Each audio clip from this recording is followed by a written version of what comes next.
नमस्कार, आप देख रहे हैं भास्कर समाचार और मैं अरुण राठी एक बार फिर से आप तमाम दर्शकों का स्वागत करता हूं। दर्शकों, आज अपने इस कार्यक्रम में हम जिस शख्सियत से मुलाकात आपकी कराने जा रहे हैं, उन्होंने नेपाल में जन्म लिया। इनका जन्म ब्राह्मण कुल में हुआ, लेकिन आपको बता दें, पिछले 21 वर्षों से जैन समाज के लिए कार्य कर रहे हैं, जैन समाज का प्रचार प्रसार कर रहे हैं। और इनका नाम अगर आपको बताएं तो फिलहाल इनका नाम है भरत मुनि जी महाराज। आज इनसे बात करते हैं और जानते हैं इनसे कि धर्म क्या होता है, धर्म का आधार क्या होता है, और आज जो समाज में उठापटक चल रही है, द्वेष भावना बढ़ती जा रही है, उसको लेकर महाराज जी का क्या कुछ कहना है, इन सभी विषयों पर चर्चा करेंगे। तो मैं महाराज जी से आपकी मुलाकात करता हूँ। महाराज जी, सबसे पहले तो भास्कर समाचार में आपका स्वागत है। बहुत बहुत धन्यवाद अरुण जी, आप आए समय निकाल के, बहुत बहुत आपको साधुवाद है। महाराज जी, मैं जानना चाहूँगा कि सबसे पहले आप हमारे दर्शकों को बताएं आपका फैमिली बैकग्राउंड, आपका जन्म कब हुआ, कहाँ हुआ, ये सारी चीज़। ऐसा है, हमारा जन्म नेपाल में हुआ। नेपाल देश ऐसा है, एकमात्र हिंदू राष्ट्र है जो कभी किसी का गुलाम नहीं हुआ। और मेरा बचपन नेपाल में एक पोखरा नाम का एक शहर है, अच्छा हिल स्टेशन है, वहाँ पे मेरा जन्म हुआ। एक ब्राह्मण कुल में, एक किसान परिवार में मेरा जन्म हुआ। और वहाँ पे मेरा बचपन 12 वर्ष तक उसी गांव में हमारा हुआ। और 12 साल तक नेपाल में रहने के बाद हम भारत में गुरु दर्शन के लिए आए।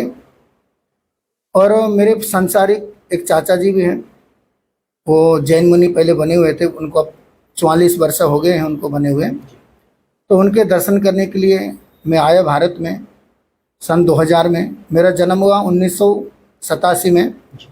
जब 2000 में भारत में महाराष्ट्र एक जामनेर है भुसावल के पास, तो मैं वहाँ पे आया तो एक जैन मुनि की दीक्षा हुई थी जी। जब वो जैन मुनि बने तो उस समय मैं लगभग 12 वर्ष का था। इतने ठाट बाट से उनकी दीक्षा हुई। उन दीक्षा लेते हुए जब मैंने अपनी आंखों से देखा तो मेरे मन में विचार आए कि भाई इतने धूमधाम से दीक्षा ले रहे हैं। तो उस समय बाल्य अवस्था थी, फिर भी मेरे मन में ये आया कि मुझे भी दीक्षा लेनी पड़ेगी। एकदम से मेरे भाव बन गए। मैं एक हफ्ते के लिए शायद आया था, तो फिर संतों के सानिध्य में रहा, फिर ज्ञान ध्यान सीखा। तो ज्ञान ध्यान सीखने के बाद लगभग जब मैं 15 वर्ष का उम्र हुआ, उस समय जैन मुनि दीक्षा, जिनको बोलते हैं दीक्षा जैनियों में, तो मैं संन्यास या दीक्षा कहूँ, भिक्षु बन कहूँ, तो मैं जैन भागवत की दीक्षा मैंने 15 साल की उम्र में अंगीकार किया था। अच्छा महाराज जी, जब भी आपने बताया कि आपने बाल्यावस्था में ही ये जैन मुनि के वेश में आप आ गए थे, आपने धारण कर लिया था, आपने दीक्षा ले ली थी, तो क्या कारण रहा इतना जल्दी आप, भाई क्योंकि सांसारिक मोहमाया सब छोड़ दिया आपने, बाल्यावस्था में आपने चोला धारण कर लिया, क्या कारण रहा इन सब चीज़ों? इसमें कारण क्या है, एक तो दुनिया में उस समय 15 साल की उम्र में ज़्यादा तो दुनिया के बारे में नहीं पता चलता है जी। लेकिन एक मेरे सांसारिक चाचा के एक तो मोह समझ लीजिए, क्या इंसान जिस फील्ड में रहता है, जिसके सानिध्य में रहता है, उसके विचार भी वैसे बन जाते हैं। अगर कोई इंसान डाकू के साथ रहता है तो उसके अंदर डाकू के विचार आ जाते हैं। और कोई इंसान एक सत्संग प्रेमी के साथ रहता है, उसके जीवन में सत्संग के विचार आते हैं। अगर किसी के जीवन में व्यसन है, शराबी है, अगर कोई भी इंसान 1 हफ्ता 10 दिन शराबी व्यक्ति के साथ रहता है तो उसके जीवन में शराब के गुण आ जाते हैं। इसी तरह जब मैं संतों के सानिध्य में रहा तो उनके जीवन को देख के, उनके संयममय जीवन, त्यागमय जीवन, भक्तिमय जीवन, उन जीवन से मैं बहुत प्रभावित हुआ।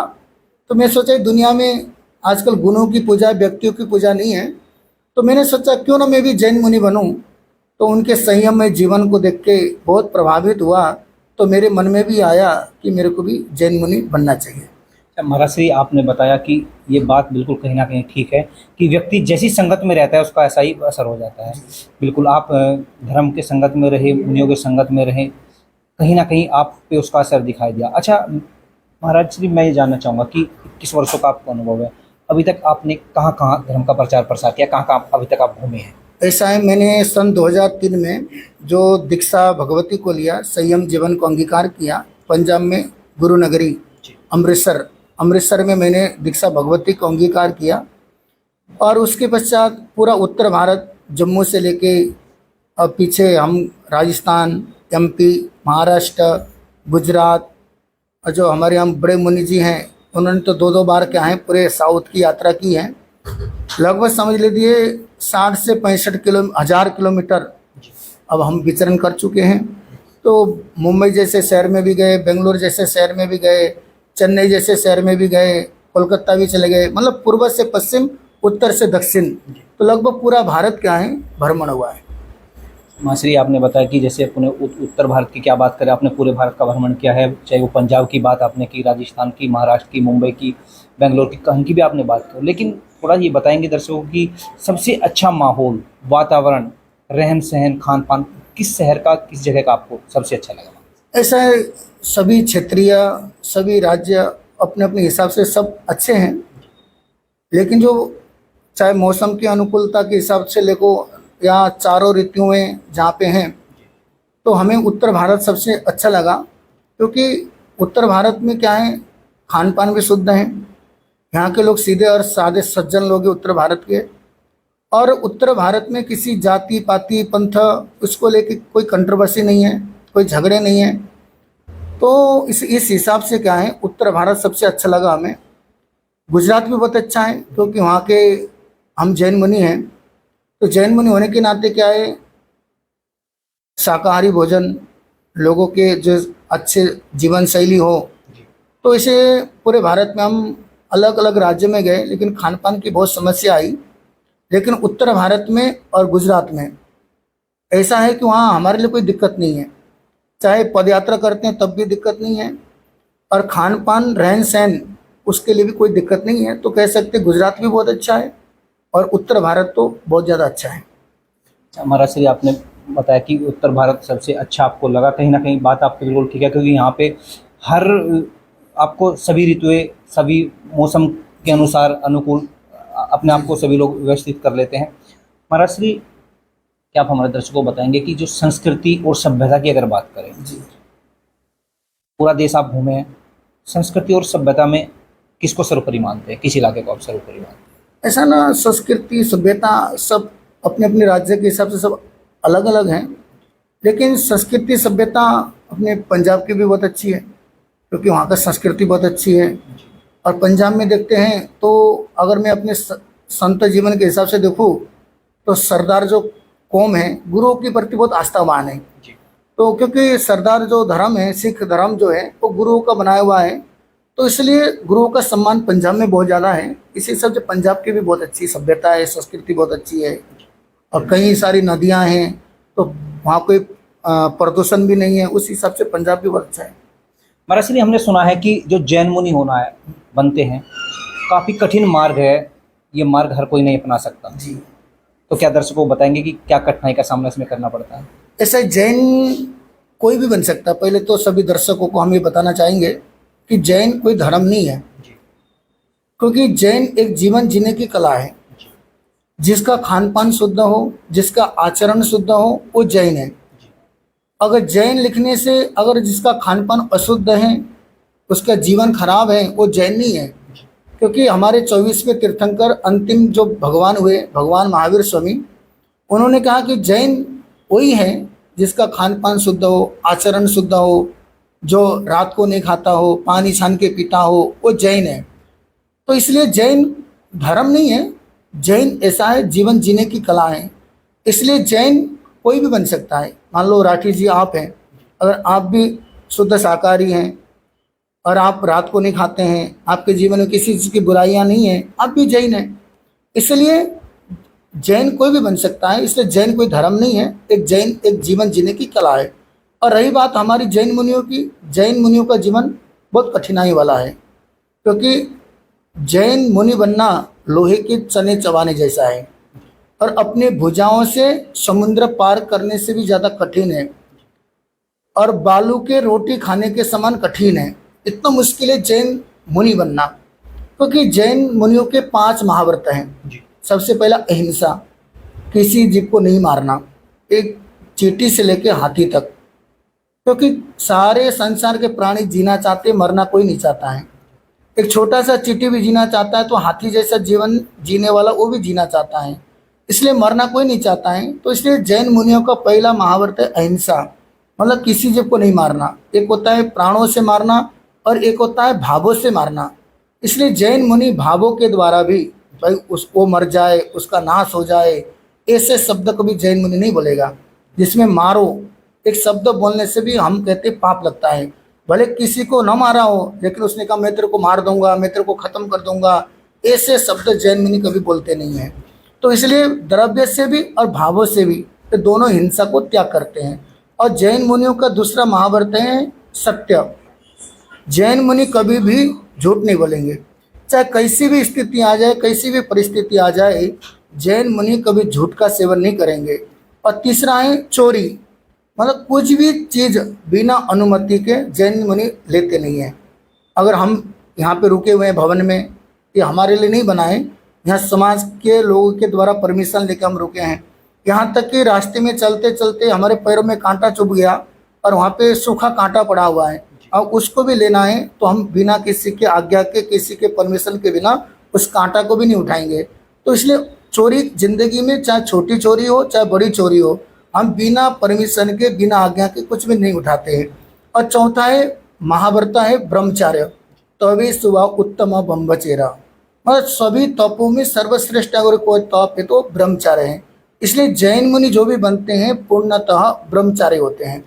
जहाँ पे जैन मुनि रहते हैं वहाँ स्त्री रात को आती नहीं है। मतलब एक दिन की बच्ची से लेकर 100 साल की लेडीज तक जैन मुनि कभी अपने हाथों से आशीर्वाद भी नहीं देते हैं, पैर भी छुआते नहीं हैं, मतलब टच तक नहीं करते हैं। इसलिए ब्रह्मचार्य का सेवन आजीवन करते हैं। और पांचवा है परिग्रह, मतलब आज झगड़े की 3 जड़, स्त्री, पैसा और जमीन, तो ये तीनों को त्याग करा हुआ जैन मुनि ने। इसलिए परिग्रह कुछ भी नहीं है, ना मकान है जैन मुनि के, ना तो कोई मठ होते हैं, ना कोई धाम होते हैं, ना कोई स्त्री होती है, ना जमीन जायदाद होते हैं, ना बैंक अकाउंट होते हैं। इसलिए जैन मुनि इन सब चीज़ों को त्याग करके ही मुनि बना जाता है, इसलिए परिग्रह। और छठा है रात्रि भोजन।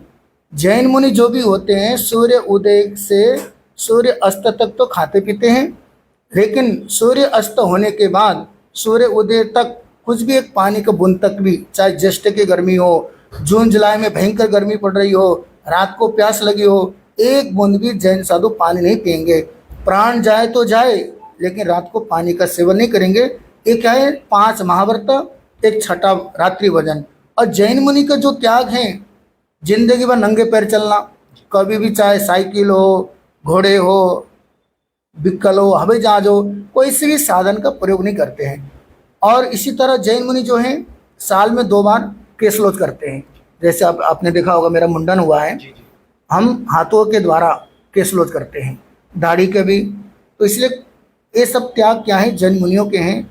इसलिए सबसे पहले जानना है कि आपके मन में प्रश्न होगा कि आज हम सब संत हैं, हम संत किसको कहे। आजकल तो भारत में तो लोग, बहुत सारे लोग क्या है, मजाक उड़ा देते हैं।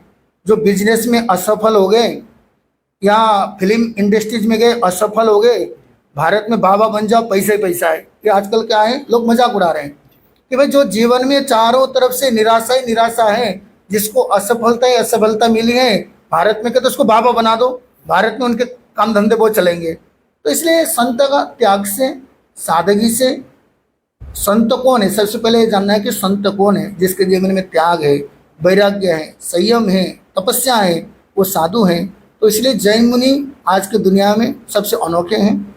जैन मुनि हर धर्म वाले उनका सम्मान करते हैं। जैन मुनि का सम्मान नहीं है, ये उनका त्याग का सम्मान है। इसलिए इंसान को व्यक्ति की पूजा नहीं, गुणों की पूजा होनी चाहिए। महाराज श्री, बिल्कुल आपने ठीक कहा कि जो ये महाव्रत होते हैं इनको निभाना आज के समय में, आज का जो युग है, इन सभी महाव्रतों को निभाना, इन पे चलना, इनका पालन करना बड़ा ही कठिन है। क्योंकि आज के युग में तो भाग दौड़, आदमी हिंसा करने के लिए पग पग पर दौड़ता रहता है, जरा सी बात हो जाती है तू मैं करने को तैयार रहता है।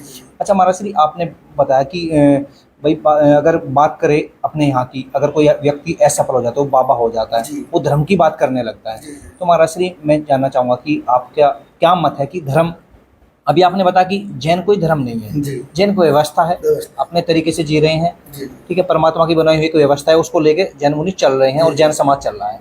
लेकिन महाराज श्री ये धर्म क्या है, इसको लेके काफी असमंजस रहती है, थोड़ा इस पे प्रकाश डालेंगे। ऐसा कहते हैं धर्म वही है, धारे एति एति धर्म, जो धारण किया जाता है वो धर्म है। जैसे पानी का स्वभाव क्या है, शीतलता, अग्नि का स्वभाव क्या है, उष्णता, इसी तरह धर्म की जो स्वरूप है वो क्या है, धारण करने में है। इसलिए धर्म आजकल जितने भी चल रहे हैं वो संप्रदाय है, धर्म नहीं है। आज हम संप्रदाय को महत्व दे रहे हैं, न कि धर्म को महत्व दे रहे हैं। धर्म कौन है, अहिंसा संयम तप, ये धर्म है। जो अहिंसा है, संयम है, तप है, ये धर्म है। बाकी जो जितने भी जो पंथ हैं वो सब संप्रदाय है।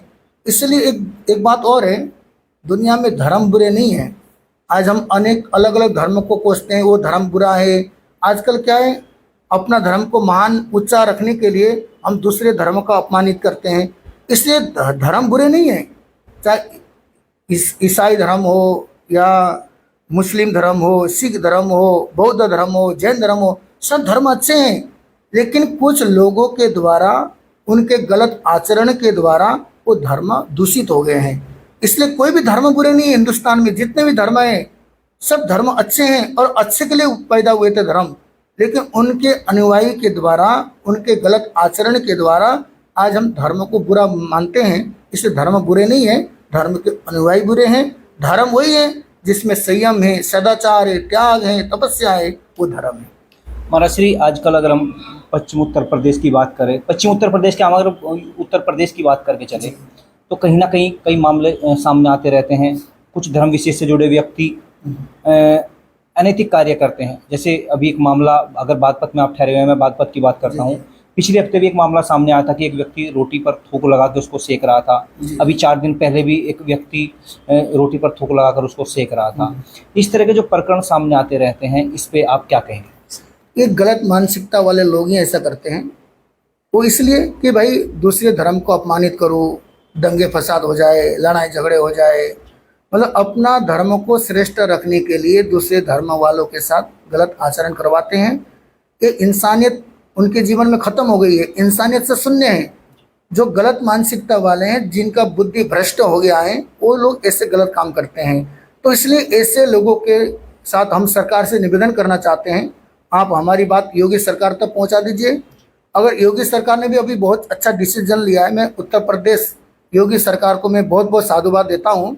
अभी हर दुकान, होटल वो नाम के अनुसार क्या चलेंगे, तो ऐसा होने से क्या बहुत अच्छा ये कानून व्यवस्था रहेगी। और कोई भी अपने धर्म को ऊंचा करने के लिए, दूसरे धर्म को, लोगों को नीचा दिखाने के लिए, संप्रदायवाद को बढ़ावा देने के लिए, दंगे फसाद करने के लिए, एक गलत मानसिकता वाले लोग ही ये सब बुरी आचरण करते हैं। हम तो ये कहते हैं उनको कठोर सजा होनी चाहिए, ऐसी सजा होनी चाहिए, ऐसी सजा होनी चाहिए कि दोबारा ऐसी गलती कोई भी करने से 100 बार सोचे, डरे। चलिए खैर महाराज श्री, हम प्रदेश सरकार पर बात करेंगे, योगी सरकार पर भी हम बात करेंगे। लेकिन अभी जैसे आपसे चर्चा हो रही थी, तो अगर राजनीति की बात करें, अभी राजनीति में कितना इंटरेस्ट रखते हैं? ऐसा है, राम राज्य हमारी कल्पना है कि राम राज्य होना चाहिए। जैसे हम राम राज्य की कल्पना करते हैं तो अंदर से बहुत खुशियाँ आती है कि भाई राम राज्य कैसा होता होगा। पहले आजकल के बच्चे, युवा लोग सोचते होंगे कि राम राज्य आखिर क्या है। धीरे धीरे क्या है, अब देखो भारत में अभी देखो संत तो सबके लिए समान है, चाहे कोई सी भी पार्टी आ जाए। हमारे पास कांग्रेस वाले आते हैं, हम भी उनको आशीर्वाद देते हैं। भाजपा वाले आते हैं, उनको भी आशीर्वाद देते हैं। सपा बसपा वाले आते हैं, हम उसी मन से आशीर्वाद देते हैं। लेकिन हम व्यक्ति विशेष से नहीं जुड़े हैं, न पार्टी विशेष से जुड़े हैं। हम तो उसी विचारधारा से जुड़े हैं जो सनातन को आगे बढ़ाएगा, भारतीय संस्कृति को आगे लेके जाएगा। इसमें हम नरेंद्र मोदी जी को हम लाख लाख धन्यवाद देना चाहेंगे कि उन्होंने सनातन के जो मंदिर हैं, चाहे काशी का मंदिर ले लो, चाहे अयोध्या का ले लो, अब जितने भी जो झगड़े थे मंदिरों में, उनको सुलझा रहे हैं, कॉरिडोर बना रहे हैं और उस मंदिरों का जीर्णोद्धार कर रहे हैं। क्योंकि ये भारत देश एक सनातन वाला धर्म है, सनातन के लोग ज़्यादा रहते हैं। तो इसलिए उस हिसाब से योगी सरकार और मोदी ये दोनों मिलके क्या है, हमारे भारत देश को आगे ले जा रहे हैं। पहले के प्रधानमंत्री विदेश जाते थे, आप तो मीडिया वाले हैं, कोई न्यूज़ ही नहीं छपता था। आज देखो भारत के प्रधानमंत्री नरेंद्र मोदी जी अभी इजराइल में वहाँ पे गए, उनके लिए युद्ध रोक दिया। तो ये सब क्या है, भारत देश का गौरव बढ़ा रहे हैं। हम तो उन्हीं के साथ हैं जो हमारे भारत देश को आगे बढ़ाता है, भारत के प्रत्येक नागरिकता के स्वाभिमान की रक्षा करता है। आन बान शान के लिए जो खड़ा है, हम उस राजनीतिक पार्टी को हम आशीर्वाद देते हैं और उनका हम बढ़ावा देते हैं। ये बिल्कुल कहीं ना कहीं महाराज श्री आपने ठीक कहा कि क्योंकि संतों का तो कार्य यही होता है, अपने राष्ट्र के लिए, अपने स्वाभिमान के लिए, अपनी संस्कृति के लिए जो व्यक्ति कार्य करता है तो उसको हमेशा सहयोग करना चाहिए। महाराज श्री अगर हम उत्तर प्रदेश की बात करें, उत्तर प्रदेश में योगी का शासन है, योगी आदित्यनाथ यहाँ के मुख्यमंत्री हैं। लोगों की नज़रों में कहीं ना कहीं भाई मिली जुली राय रहती है, कुछ लोग उनको अच्छा बताते हैं, कुछ लोग उनको बुरा बताते हैं। जिनको फ़ायदा मिलता है वो अच्छा बताते हैं, जिनको बुरे कर्म करने वाले व्यक्ति है वो या उनके फ़ायदे की बात नहीं कर पाते वो बुरा बताते हैं। महाराज श्री आपकी नज़रों में योगी का शासन कैसा है? ऐसा योगी का शासन, जैसे हम अभी पूरा उत्तर प्रदेश हम घूम के आए हैं, छोटे से छोटे कस्बों में भी गए, बड़े से बड़े हम शहरों में भी गए। पहले जो कानून व्यवस्था यूपी में थी, हम जब पंजाब में थे, दिल्ली में थे या हम महाराष्ट्र में थे, लोग कहते थे भाई रात को 5 बजे यूपी में रोड सुनसान हो जाते हैं, चोरियां होती है, डकैतियां होती है, मारकाट होती है, यूपी में मत जाओ। जब हम यूपी में हम विचरण करके आते थे तो जब बाहर से आने वाले लोग कहते महाराज हम यूपी में नहीं आएंगे क्योंकि वहाँ कानूनी व्यवस्था नहीं है, चोरी डकैती है, हमें जान माल का खतरा है। तो लोग यूपी में आने से डरते थे, आज से 15 साल पहले, 12 साल पहले। लेकिन आज जब हम यूपी में दोबारा आए हैं, काफ़ी कुछ बदल गया है। कानून व्यवस्था बहुत अच्छा हुआ है, पुलिस को पूरी पावर दी गई है, कोई भी गलत आचरण करने वाले हैं उनका एनकाउंटर कर रही है। अब बहुत सारे लोग एनकाउंटर का विरोध कर रहे हैं। सबसे अच्छा हमें योगी जी का वो बुलडोजर वाले बाबा के नाम से शायद जाने जाते हैं, क्योंकि जब कानून की व्यवस्था नहीं है तो डर से फिर इंसान डरता है। पहले क्या होता था, कोई अपराध करता था वो जेल में जाता था, और आपको पता ही, आप तो पत्रकार हैं साहब हैं, आप तो सब को जानते हैं, क्योंकि एक बार जेल में जाने के बाद उनको पता था कि मेरा कोई बड़ा बैठा हुआ अफसर है, नेता है, कोई भी मेरे को क्या छुड़ा के ले जाएगा, जमानत करा देगा। इस हिसाब से चोरी डकैती होती थी, मारकाट होता था। अब क्या, जब से योगी जी आए हैं यूपी में, तो एक तो बुलडोजर चलाने लग गए उनके अवैध संपत्ति पर, और उनके वसूली करने लग गए जो नुकसान पहुंचा रहा है। इससे क्या है, और उनको डर बैठ गया। आज हम कानून का किसी को डर नहीं है। जब तक कानून का डर नहीं होगा हिंदुस्तान में, कोई भी बुराइयां खत्म नहीं होगी। आज वही इंसान बुरा आचरण करता है, हत्या करता है, डकैती करता है, गलत आचरण करता है, जिसको कानून का कोई डर नहीं है। तो कानून का न सुप्रीम कोर्ट न हाई कोर्ट, इसका किसी को डर नहीं है। डर है तो योगी जी का डर है, क्या पता कल सुबह मेरे घर में बुलडोजर आ जाए, मेरी संपत्ति जब्त न हो जाए। इस बात से क्या है, कानून व्यवस्था बना हुआ है, बहुत अच्छी व्यवस्था, हम इसके हम सहमत हैं। महाराज श्री आपने कहा कि जो योगी की व्यवस्था है, जो योगी जिस तरीके से पुलिस प्रशासन को खुली छूट है कि वो एनकाउंटर कर सकते हैं, लोगों के घरों पे बुलडोजर चला सकते हैं। लेकिन महाराज श्री अगर बात करें जैन धर्म की, जैन समाज की, जैन संतों की, वो कहते हैं कि अहिंसा परमो धर्म, अहिंसा नहीं होनी चाहिए। तो अगर कोई व्यक्ति गलती करता है या कोई पाप करता है, चोरी डकैती करता है, किसी बहन बेटी को गलत नज़र से देखता है, तो उसके लिए क्या, किस तरीके से उसको दंड मिलना चाहिए आपके हिसाब से? ऐसा है, न जुल्म करो न जुल्म सहो, इसी का नाम अहिंसा है। न जुल्म करो न जुल्म सहो, इसी का नाम अहिंसा है। बुजदिल और कायर से बदनाम अहिंसा है। इसलिए अगर कोई बुरे आचरण कर रहा हो, क्योंकि राष्ट्र धर्म से बड़ा कोई धर्म नहीं है, दूसरे धर्म बाद में है। जब तक सबसे पहले राष्ट्र धर्म, हमारे जैन आगम में भी आता है, ग्राम धर्म, नगर धर्म और राष्ट्र धर्म। दूसरा धर्म तो बहुत बाद में है। तो जब तक हमारे जहाँ पे हम रह रहे हैं वहाँ पे शांति नहीं है, वहाँ पे अमन और चैन का माहौल नहीं है, जब तक वहाँ अहिंसा का माहौल नहीं है तो धर्म ध्यान नहीं हो सकता है। तो इसलिए हिंसा, हम हिंसा का पक्षधर नहीं है, हम हिंसा को हिंसा मानते हैं। लेकिन बहन बेटियों पर अत्याचार हो रहा हो, उनके सील भंग हो रहे हो, उनके साथ बुरे आचरण हो रहे हो। अभी आपने देखा ही है कोलकाता में डॉक्टर के साथ क्या हुआ, बहुत सारे छोटे छोटे बच्चे के ऊपर रेप हो रहे, बलात्कार की घटना आप प्रतिदिन अखबार में उठाओ, सुबह अखबार को निचोड़ो तो उसमें से खून टपकेगा, क्योंकि इतने अत्याचार हो रहे हैं। वो अत्याचार इसलिए हो रहे हैं क्योंकि भाई कानून का डर नहीं है। आजकल अपने बुरे आचरण का डर किसी को नहीं है। अरे मैं बुरे आचरण करूंगा तो नरक में जाऊंगा, मेरे को बुरे कर्मों का बंधन होगा, इसका डर किसी को नहीं है, ना कानून का डर है।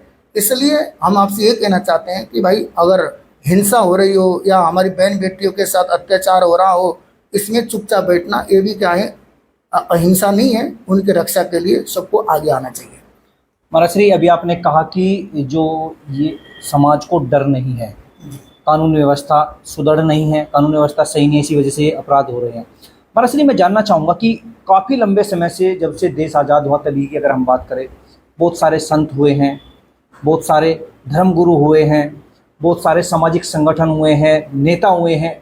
हर कोई समाज को सुधारने की बात करता है, समाज में भाईचारा बनाने की बात करता है। समाज से जो बुरे व्यसन हैं, चाहे वो नशे का हो, चाहे वो किसी भी तरह के गलत व्यापार का हो, सबको दूर करने की हर व्यक्ति बात करता है। उसके बावजूद भी समाज में बुराइयां बढ़ती जा रही हैं। इसका क्या कारण मानते हैं महाराज? ऐसा कथनी और करने में अंतर नहीं होना चाहिए। आज जो इंसान प्रेरणा दे रहा है ये नहीं करना है, वो इंसान खुद वही कर रहा है ना। पहले तो उसका खुद का आचरण बोलना चाहिए। व्यक्ति जो भी उपदेश दे रहा हो, सबसे पहले ये देखना चाहिए कि उसका आचरण कैसा हो। आज का इंसान दूसरे को ज्ञान बांटता है कि शराब नहीं पीना चाहिए, वो इंसान शाम को ठेके में जाकर शराब पीता है। तो इसलिए आज हिंदुस्तान में सबसे बड़ी बात यह है कि उपदेश देने वाले सब हैं, लेकिन आचरण करने वाला कोई नहीं है। इसलिए जब तक कहने वाला उसका आचरण शुद्ध नहीं होगा, जो जिसको उपदेश दे रहा है उसके अंदर फर्क नहीं आएगा। इसलिए सबसे पहले जितने भी भारत में धर्मगुरु हैं, उनका आचरण शुद्ध होना चाहिए, उनकी जीवन शैली ऐसी होनी चाहिए कि लोग उनके जीवन से, उनके आचरण से प्रभावित हो। आज सिखाने से कोई नहीं सीखता है, आजकल दिखाने से सीखता है। इसलिए संत हैं, उनके त्याग से देखो भारत में इतने इतने ऋषि मुनि हुए, विवेकानंद जैसे हुए। आज हम विवेकानंद को याद करना चाहेंगे। जब पहली बार शिकागो में गए अमेरिका में, उनके बोलने के लिए बहुत कम समय दिया गया। तो जब उन्होंने कहा माई ब्रदर एंड सिस्टर, जब मेरे प्यारे भाई और बहनों, इतना था संबोधन किया था, तालियों की गड़गड़ाहट से पूरा हल क्या है गुंजायमान हो गया था, क्योंकि उनके अंदर आचरण था। तो इसलिए जब तक आज हमारे अंदर आचरण नहीं होगा, सिर्फ कहने मात्र से सुधार नहीं होगा, पहला हमें खुद को उसमें ढलना पड़ेगा। हमारा श्री परिवारों में भी विघटन हो रहा है, एकल परिवार होते जा रहे हैं। बच्चा बाप की नहीं सुनता, बाप बच्चे की नहीं सुनता, माता पिता बच्चे को समय भी नहीं दे पा रहे हैं। ये सब ये आज का दौर है, ये भारत को कहाँ लेके जाएगा? हमारी सभ्यता, हमारी संस्कृति, हमारे राष्ट्र को किस दिशा में लेके जाएगा? ऐसा आज देखो जी, पहला सामूहिक परिवार हुआ करते थे, 12-12 बच्चे होते थे। एक सामूहिक परिवार होने के कारण बहुत सारे अनुकूलता थी, बहुत सारा फायदा था, संस्कार बने रहते थे। आज क्या है, आज हमारे घर में संस्कार बिल्कुल ख़त्म होते जा रहे हैं। बड़ों का सम्मान होता था, आज के बच्चे सम्मान नहीं करना चाहते हैं। आज छोटे परिवार होने के कारण विघटन हो रहा है। पहले तो क्या है, 10-10, 12-12, 20-20 सदस्य होते थे, तो पति पत्नी शर्म के मारे लड़ते नहीं थे। अरे दूसरे क्या कहेंगे, जेठानी देवरानी क्या कहेंगे, जेठ क्या कहेंगे, देवर क्या कहेंगे, इसके कारण लड़ाई झगड़े नहीं होते थे। आजकल क्या है, हम दो हमारे दो रह गए, और आज सब पढ़े लिखे हो गए। पहले क्या है, इतने पढ़े लिखे नहीं थे लोग, तो आजकल क्या है, पति भी पढ़ा लिखा है, पत्नी भी पढ़ी लिखी है, और पति भी 1.5-2 लाख कमाता है, पत्नी भी 1.5-2 लाख कमाती है। तो आज इंसान के अंदर ईगो बहुत ज़्यादा है। आज हर किसी के अंदर ईगो है, तो ये ईगो आगे आने के कारण क्या है, आज पति पत्नी के अंदर बनती नहीं है, बाप बेटे में बनती नहीं है, सास बहू में बनती नहीं है, क्योंकि सबके अंदर ईगो है, अहंकार है। जब तक ये अहंकार खत्म नहीं होगा तो परिवार आगे नहीं बढ़ सकेंगे।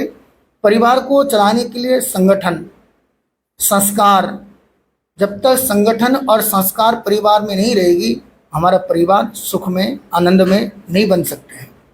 महाराज श्री, अभी आपने बिल्कुल ठीक कहा, जब तक त्याग की भावना इंसान के अंदर नहीं होगी, अहंकार को नहीं छोड़ेंगे, भाईचारा और प्रेम भाव से एक दूसरे के साथ नहीं रहेंगे, तब तक हमारे परिवारों की व्यवस्था ठीक नहीं बनेगी। महाराज श्री, अगर बात करें, इन सभी व्यवस्थाओं को हर कोई लागू कराना चाहता है, सब चाहता है कि आपस में प्रेम हो, भाईचारा हो, एक दूसरे के साथ बैठे, एक दूसरे के दुख सुख में शामिल हो, ये सब चीज़ें जानना चाहता है, लेकिन उसके बावजूद भी नहीं हो रहा। ये व्यवस्थाएं लागू हो और सब में भाईचारा हो, सब में प्रेम हो, वो कोई तरीका है? क्या संदेश आप देना चाहेंगे हमारे चैनल के माध्यम से? ऐसा है, सबसे पहली बात तो ये है कि भाई जो घर के जो मुखिया हैं, या समाज के मुखिया हैं, या देश के मुखिया हैं, नगर के मुखिया हैं, सब उसके ऊपर है कि हम अपने परिवार को किस तरीके से हम आगे बढ़ाना चाहते हैं। क्योंकि घर का मुखिया, अगर एक मुखिया हो तो घर चल सकता है, लेकिन आज घर में 4 सदस्य हैं तो चारों मुखिया हैं। और पहले के लोग घर में 30 सदस्य होते थे, एक आदेश होता था। आज घर में 6 सदस्य तो 6 आदेश चलते हैं।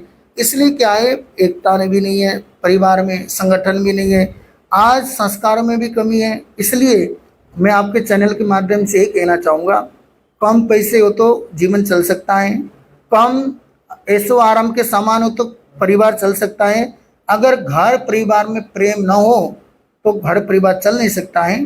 इसलिए अगर आप संपन्न बनना चाहते हैं, मैं आपके चैनल के माध्यम से आपके श्रोताजनों को मैं बताना चाहूँगा कि अगर आप खुशहाल जीवन जीना चाहते हैं, आपके घर में लक्ष्मी की कमी नहीं हो, अगर ये चाहते हैं तो सबसे पहले अपने प्रेम को अपने घर में बुला लीजिए।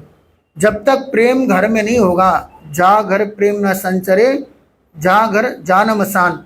अगर जिस घर में प्रेम नहीं है वो घर घर नहीं, वो शमशान है। क्योंकि शमशान और कब्रिस्तान में भी बहुत सारे सब पड़े हुए होते हैं, न तो आपस में बोलते हैं न बतियाते हैं। इसी तरह अगर आपके घर परिवार में भी 4 सदस्य हैं, चारों लोग आपस में बोलते नहीं है, बातचीत करते नहीं है, वो घर घर नहीं, वो भी कब्रिस्तान है। तो इसलिए मैं आपसे ये कहना चाहता हूँ, अपने घर में प्रेम को महत्व दीजिए। जहाँ जिस घर में प्रेम रहता है उस घर में धन की कमी नहीं होती है, उस घर में ऐश और कीर्ति की कमी नहीं होती है। इसलिए आज आप खुद ही देखिए परिवार को, जिस घर में जितना एकता होगा उस घर में धन दौलत भी रहेगा। जिस घर में शुभवृत्ति कला हो जाता है, झगड़े हो जाते हैं, मनमुटाव हो जाते हैं, गाली गलौज हो जाते हैं, ऐसे घर में नमस्कार, आप देख रहे हैं भास्कर समाचार और मैं अरुण राठी एक बार फिर से आप तमाम दर्शकों का स्वागत करता हूं। दर्शकों, आज अपने इस कार्यक्रम में हम जिस शख्सियत से मुलाकात आपकी कराने जा रहे हैं, उन्होंने नेपाल में जन्म लिया। इनका जन्म